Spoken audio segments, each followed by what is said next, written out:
बिस्मिल्लाहिर्रहमानिर्रहीम। अस्सलाम वालेकुम नाज़रीन, मैं हूं आपका होस्ट अहमद फवाद। अहम खबरों के साथ आज की व्लॉग में आपकी खिदमत में हाजिर हुआ हूं। सबसे पहली बड़ी ब्रेकिंग न्यूज़ तो ये है कि इमरान खान साहब को ऑफर की गई डील की तफसीलात सामने आ गई हैं और इस डील के मुताबिक मुक़तदरा ताकतवर हल्के या एस्टेब्लिशमेंट नए इंतखाबात पर राजी है और इन इंतखाबात में इमरान खान साहब भी होंगे, लेकिन इसके बदले में 3 महीने खान साहब से मांगे गए हैं। ये मामला क्या है, मुकम्मल तफसीलात आपके साथ शेयर करूंगा। और इस खबर के बाद इमरान खान साहब ने अपनी पार्टी को अडयाला जेल से एक खुफिया पैगाम भी भेजा है और इस पैगाम की तस्दीक इमरान खान साहब की बहनों की जानिब से भी की गई है। क्या पैगाम इमरान खान साहब की जानिब से भेजा गया और इस पैगाम के बाद सुहेल अफरीदी ने क्या स्टेप्स उठाए हैं, अहम तरीन तफसीलात आपके साथ शेयर करूंगा। अगली खबर आपको ये दूंगा कि 7 टॉप जनरल्स जो हैं, क्या वो घर जाने वाले हैं, उनका फैसला होने जा रहा है। कुछ अहम तीन तफसीलात इस वाले से भी आपके साथ में शेयर करूंगा। और इनका ये जो फैसला है, ये जो कल एक तरक्की हुई है, जनरल आमिर रजा साहब जिन्हें 4 स्टार जनरल बनाया गया है, इसके बाद इन 7 जनरल्स का क्या होगा, क्या ये घर जाएंगे या कुछ और तरक्कियां होंगी। अहम तीन तफसीलात है। फौज के अंदर बड़ी तब्दीलियां हो रही हैं। एक अहम जो जनरल है, उन्होंने कल वज़ीर-ए-आज़म शहबाज शरीफ से मुलाकात भी की है। इस पर भी कुछ अहम तीन तफसीलात आपके साथ शेयर करूंगा। और ये अहम general field marshal army chief साहब नहीं है, ये और कोई जनरल है, उनकी मुलाकात हुई है शहबाज शरीफ साहब से। आगे चलते हुए आपको ये खबर भी दूंगा कि चीन और रूस ये दोनों ईरान की मदद नहीं कर रहे। ये खुद अमरीकी सदर ने ना सिर्फ कन्फर्म किया है बल्कि अब एक नई साजिश कर रहा है अमरीका। और इस साजिश के तहत अमरीका ये चाहता है कि माइनस अमरीका ईरान जंग कंटिन्यू रहे।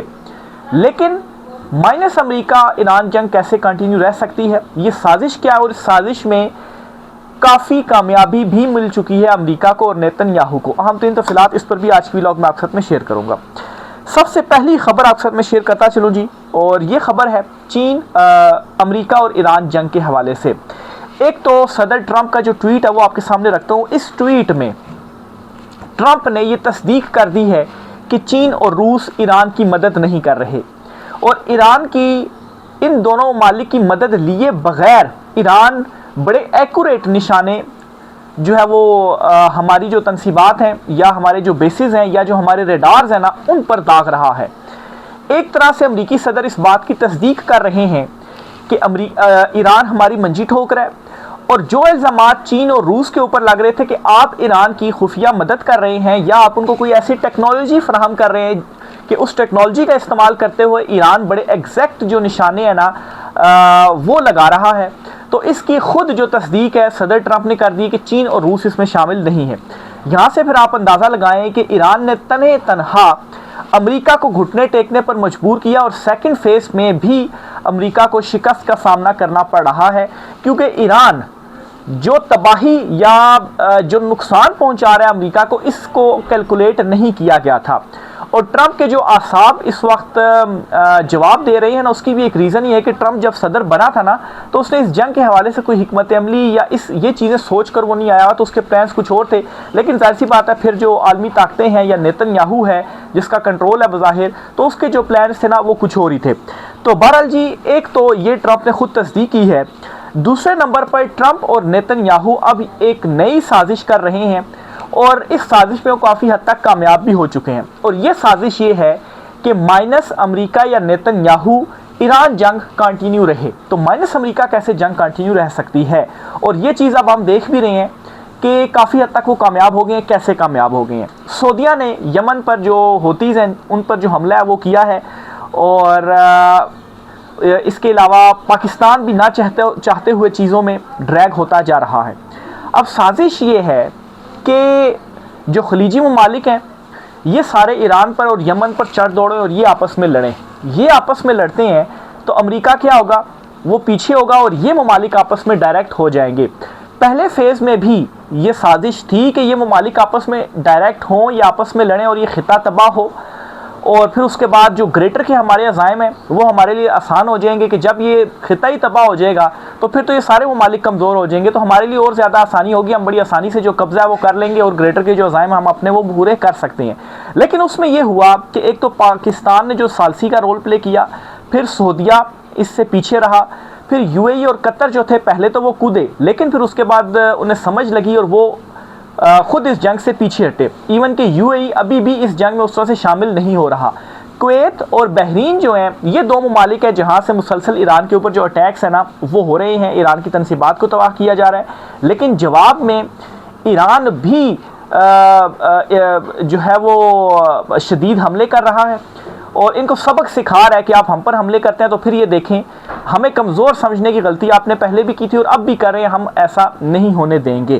तो अब नाज़रीन ये लग रहा है कि कुवैत और बहरीन वगैरह तो बीच में कूद पड़े हैं। सऊदीया ने भी अब यमन हूतीज़ के ऊपर जो अटैक है वो कर दिया है। पाकिस्तान जैसी बात है सऊदीया के साथ ही जाएगा। फिर इसके अलावा दीगर जो खलीजी ममालिक हैं वो भी पर तोले हुए बैठे हैं। तो अब मंजरनामा ये सामने आ रहा है कि ये सारे चढ़ दौड़ेंगे ईरान पर और बीच में यमन के ऊपर भी, और जब ये खलीजी ममालिक आपस में लड़ेंगे तो ज़ाहिर सी बात पाकिस्तान ना चाहते हुए भी इसमें ड्रैग हो जाएगा, क्योंकि उसने सऊदीया का जो दिफा है वो करना ही है और उसके साथ खड़ा होना है। तो ये एक साजिश है जो कि कामयाब होती हुई नज़र आ रही है। लेकिन अगर यहाँ पर सऊदीया एक मरतबा फिर से पीछे हटता है, यूएई और कतर वगैरह नहीं बीच में आते, इवन के कुवैत और बहरीन सबक सीखते हैं तबाही से जो उनके ममालिक में भी हो चुकी है और वो पीछे होते हैं, तो एक मरतबा फिर से ट्रंप और नेतन्याहू दोनों को बदतरीन जो शिकस्त है ना वो हो सकती है। तो अब ये एक जो नया प्लान है, मुख्तलिफ खबरें आप उठाकर देखें, उनकी डॉट कनेक्टिंग करें तो यही जो चीज़ आपको समझ में आएगी। अगली खबर ये है कि इमरान खान साहब को डील जो ऑफ़र की गई है उसकी डिटेल्स सामने आ गई हैं। मुख्तलिफ ज़राए से ये कन्फर्म भी हो चुकी है। कल हामिद मीर साहब जो सीनियर सहाफ़ी उन्होंने भी कन्फर्म कर दिया कि इमरान खान साहब को डील्स दी गई। फिर इसके अलावा एजाजुल हक जो हैं जो कि एस्टेब्लिशमेंट की तर्जमान समझे जाते हैं, इवन के नून लीग के अंदर से कुछ जो लोग हैं वो इस हुकूमत के जाने की खबरें दे रहे हैं। जी का जाना ठहर गया, सहाफ़ी मुख्तलिफ कॉलम भी लिख रहे हैं। तो मुख्तलिफ जगहों से ये चीज़ें जो है वो अब कन्फर्म हो चुकी हैं। लेकिन बात ये है, खबर ये है कि इमरान खान साहब को क्या डील की ऑफ़र हुई और इमरान खान साहब ने क्या खुफिया पैगाम अपनी पार्टी को पहुँचाया है। पहले तो डील की तरफ आते हैं। इमरान खान साहब से कहा गया है कि हम नए इंतखाबात पर भी राज़ी हैं, हम नए इंतखाबात करते हैं और उसमें आप भी हिस्सा ले सकते हैं, बिल्कुल आपके लिए ओपन प्लेटफॉर्म होगा। ओपन प्लेटफॉर्म का मतलब ये है कि खान साहब फिर आप ही वज़ीर आज़म होंगे, लेकिन इसके बदले में आप हमें 3 माह दे दें। 3 माह कैसे दे दें? 3 माह ऐसे दे दें कि आप खामोश रहें और खामोशी से बनी गाला शिफ्ट हो जाएं। लेकिन इमरान खान साहब ने इनकार कर दिया। बहरहाल इसमें कैच ये है या एक नुक्ते की बात ये है कि आखिर 3 माह आप इमरान खान साहब को खामोश रखकर और बनी गाला शिफ्ट करके उससे क्या निकालना चाहते थे कि आप जो है वो बाद में इतनी बड़ी ऑफ़र और हर तरह का रिलीफ खान साहब को और चीज़ें आसान हो जाएंगी खान साहब के लिए, ये ऑफ़र आप उनको दे रहे हैं।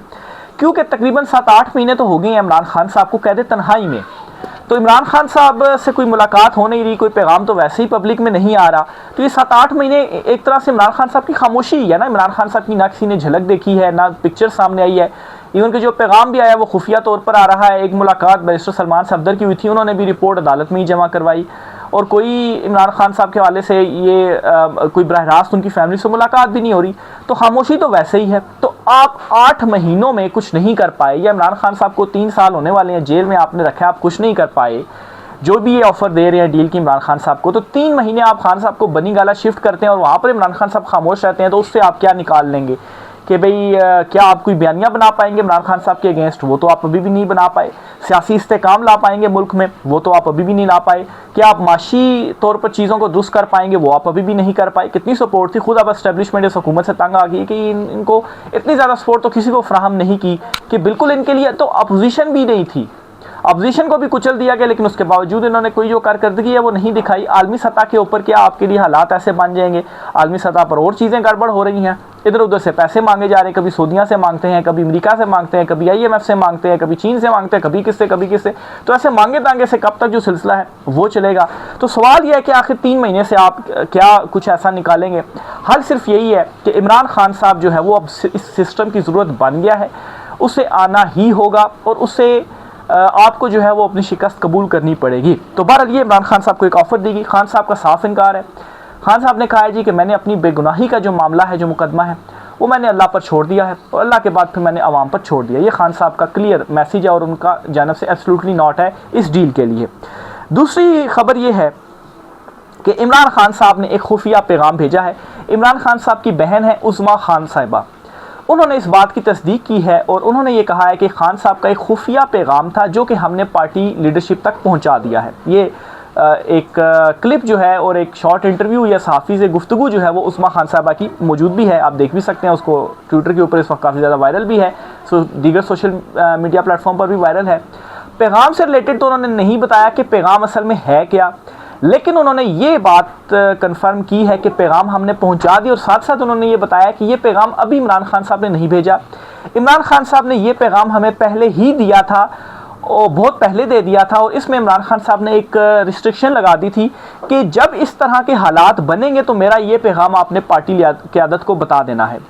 यानी कि जो मौजूदा सूरत हाल है, इमरान खान साहब की कैद तन्हाई और बाकी मामलात वगैरह, इस मौजूदा सूरत हाल को इमरान खान साहब ने पहले ही भांप लिया था और कहा था कि अगर ये सूरत हाल बनती है तो फिर आपने ये मैसेज पार्टी को देना है। उस्मा खान साहबा का ये भी कहना है कि हमने ये मैसेज पार्टी लीडरशिप को देने के बाद ये भी बता दिया कि खान साहब का जो मैसेज था वो हमने आप तक पहुंचा दिया है, अब आप क्या करते हैं ये आपके ऊपर है। बहरहाल फिर उसके बाद क्या होता है, सुहेल अफरीदी की जो कॉल है लॉन्ग मार्च की। अच्छा, ये जो कुछ डिटेल सामने आई थी ना, खबर भी सामने आई थी कि जो पार्टी की आदत है असद कैसर या बैरिस्टर गौहर या सलमान अकरम राजा या तैमूर झांगड़ा वगैरह, इन्होंने इख्तलाफ किया था लॉन्ग मार्च नहीं करना चाहिए। तो इस पर अब एक और मौक़िफ़ सामने आ रहा है कि असल में ये इख्तलाफ नहीं हुआ था कि लॉन्ग मार्च नहीं करना, लॉन्ग मार्च करना है इस पर तो सब राज़ी थे। सिर्फ इस चीज़ पर जो है वो इख्तलाफ था कि लॉन्ग मार्च की तारीख 5 अगस्त के जलसे में नहीं देनी हमें, हम महीना बता देते हैं फिर उसके बाद में तारीख देंगे। तो इस पर सुहेल अफरीदी ने कहा था नहीं हम तारीख भी देते हैं, तो इसलिए लॉन्ग मार्च के ऊपर किसी को इख्तलाफ नहीं था। तो बहरहाल ये एक मौक़िफ़ सामने आया, तो चीज़ की जो अब जो क्लैरिटी है मज़ीद वो हो गई है। तो लॉन्ग मार्च होगा उसके और 5 अगस्त को जो जलसा उसमें सुहेल अफरीदी तारीख देने जा रहे हैं, और हो सकता है इसी खुफिया पैगाम के नतीजे में ही सुहेल अफरीदी ने यह फैसला किया हो, क्योंकि आप एनफ इज़ एनफ ना, अब मज़ीद आप क्या करेंगे।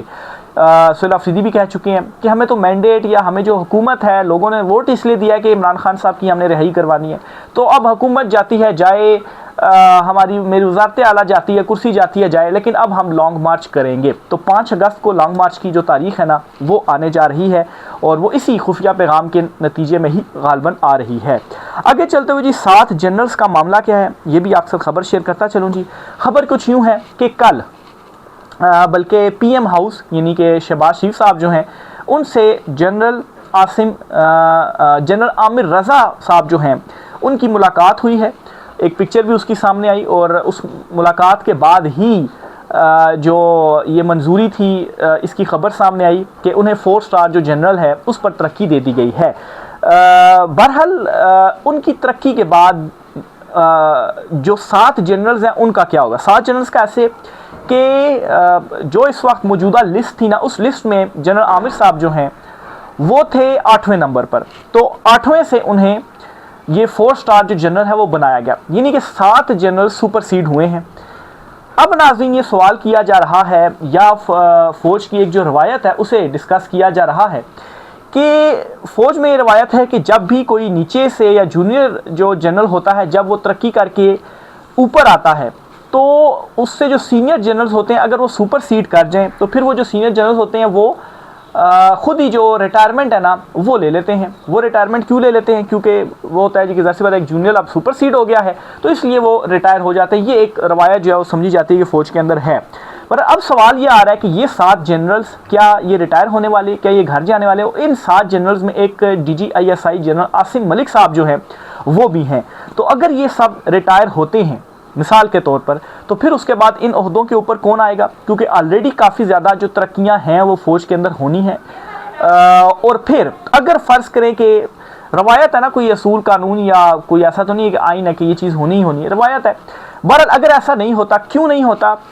क्योंकि ये चीज़ें, ये जो रवायत थी ये आइनी तरमीम से पहले की रवायत थी। तो आइनी तरमीम के बाद अब हो सकता है ऐसा ना हो, और ये भी हो सकता है कि अभी वाइस आर्मी चीफ जो हैं उनका ओहदा भी अभी है, वहाँ पर भी किसी की जो तरक्की है वो होनी है। जब ज़रूरत महसूस की जाएगी तो हो सकता है वहाँ पर भी जो तरक्की है वो कर दी जाए। तो हो सकता है कि ये जो 7 जनरल्स हैं अगर ये रिटायर नहीं होते, रिटायरमेंट नहीं लेते सुपर सीड वाला मामला होने के बावजूद, हो सकता है इनमें से ही कोई एक जो है वो ऊपर आ जाए, हो सकता नहीं भी है। बहरहाल ये तो फैसले जो है वो फ़ौज की जानिब से किए जाने हैं। तो बहरहाल ये अब एक इम्पॉर्टेंट जो सवाल है, ज़्यादातर लोगों का ये ख्याल है जी कि रिटायर हो जाएंगे, ज़्यादातर का ये ख्याल है जी कि चूँकि आइनी तरमीम हो गई है तो फिर उसके बाद शायद ये चीज़ ना हो। लेकिन अगर रिटायरमेंट होती है तो फिर नीचे से ये जो 7 पोजीशंस हैं, इन पोजीशंस पर भी मज़ीद जो जनरल्स हैं वो आएंगे। फिर इसके अलावा तकरीबन कोई 20 के करीब बताया जा रहा है कि जो ओहदे हैं ना वो खाली होंगे और उन पर भी जनरल्स की जो तरक्की है ना वो की जाएंगी। मैं एक ये तजिया आपके सामने रखना चाहता हूँ। ये मुमताज़ भट्टी साहब हैं और अहमद मंसूर, ये 2 सीनियर जर्नलिस्ट हैं और बुनियादी तौर पर डिफेंस के ये कॉरेस्पॉन्डेंट हैं। डिफेंस मुराद इनकी जो बीट है ना, सहाफ़ियों का भी एक एरिया होता है कि इस एरिया में जैसे कोई कोर्ट रिपोर्टर होता है, कोई पार्लियामेंट्री रिपोर्टर होता है, तो इस तरह से डिफेंस के भी रिपोर्टर्स होते हैं। तो काफ़ी ये सीनियर तजर्बाकार रिपोर्टर्स हैं। इनकी जानिब से इसी मामले के ऊपर बड़ी इंपॉर्टेंट जो ट्वीट है या जो तजिया सा है अपने ख्यालात के इज़हार वो किया, वो मैं आपके सामने रखता हूँ। आपको सारी जो सिचुएशन है ना फिर वो बिल्कुल क्लियर हो जाएगी। ये लिखते हैं जी कि पाक फ़ौज में आला सतह पर अहम तरक्कियों तकर्रियों तबादलों का वक्त हुआ चाहता है। दिफा और सेक्रेटरी अमूर के सीनियर सहाफ़ी तजियाकार मुमताज़ भट्टी के मुताबिक जनरल आमिर रज़ा साहब की 4 स्टार जनरल के ओहदे पर तैनाती के बाद इनसे सीनियर 7 लेफ्टिनेंट जनरल सुपरसीड हो गए हैं। इनमें DGISI lieutenant general Asim Malik जो पहले ही तोसी मुलाजमत पर हैं, chairman NDMA lieutenant general Inam Haider Malik, corps commander Lahore lieutenant general Fayyaz Hussain Shah, corps commander Mangla lieutenant general Numan Zakaria, army air defence commander lieutenant general Zafar Iqbal और military secretary lieutenant general Shahid Imtiaz शामिल हैं। फील्ड मार्शल सैयद आसिम मुनीर साहब के आर्मी चीफ बनने के बाद ये आला फ़ौजी क़यादत की सबसे बड़ी रिटायरमेंट तस्वुर की जा रही है।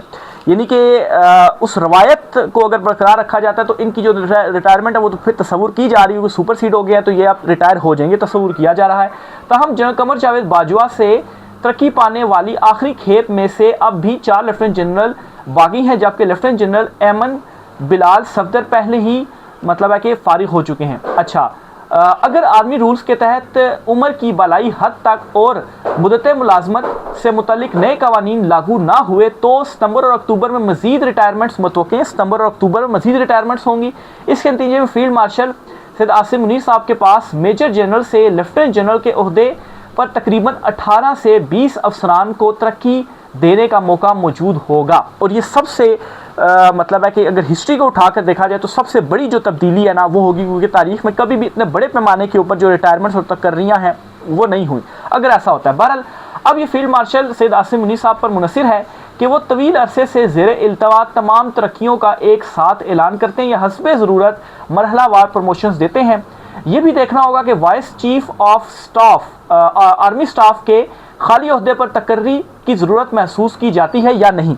अब ये भी है कि इस ओहदे के ऊपर इन्हीं 7 में से अगर किसी को लाया जाता है, या हो सकता है कि 7 जो है वो रिटायर हो जाए, फिर उसके बाद जो नीचे वाले आने वाले में उनमें से किसी को लाया जाए, और हो ये भी सकता है कि ना भी लाया जाए। ताहम 4 स्टार जनरल के हालिया प्रमोशन के बावजूद इस ओहदे को पुर ना किए जाने से बज़ाहिर यही तासुर मिलता है कि फ़िलहाल इसकी ज़रूरत महसूस नहीं की जा रही है। तो ये जी आज कुछ आम तफसीलात थी।